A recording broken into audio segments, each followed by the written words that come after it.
Assalomu alaykum, hurmatli LG Promotor kanali obunachilari. Bugun sizlarga toza kelgan televizor haqida ma'lumot berib o'tmoqchi edim.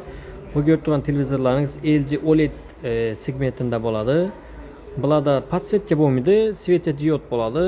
Bu ya'ni har bir pikselni o'zi yoqib o'chiradi. Shuni evazina qora svetlarni diniq etib ko'rsatib beradi. Ham bularda sun'iy intellektga moslashgan Alpha 8 Gen 2 prosessor bilan jihozlangan bo'ladi.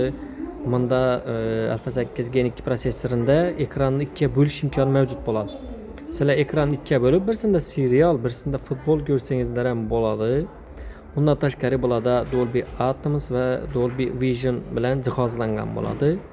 Dolby Atmos kolonkasi mirovoy kolonka hisoblanadi. Bu tiniqligi, basi hammasi o'ta go'zal etib jihozlangan televizor bo'ladi.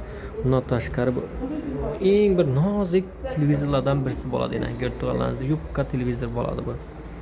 Agarda bahasi kimada qiziq bo'ladigan bo'lsa, kommentariyada plus qoldirsangizlar, xudo xolasa baholarni aytib o'tamiz. Hali bahasi endi chiqadi. Xudo xolasa shu plus qoldirsangizlar, bahasini shungacha aniqlab, lichkangizga javob berib o'tishga harakat etamiz. Bundan tashqari, xudo xolasa 26, 27, 28 mart kunlari ishonchda arzon narxda chegirmalar boshlanadi. Xudo xolasa ustiga aytib olib qolinglar.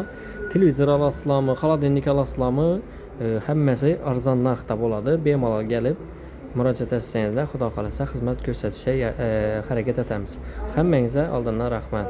Sizlar podpishka etib, like bosib, kommentariy qoldirib tursangiz, xudo xolasa ijodni davom ettiramiz.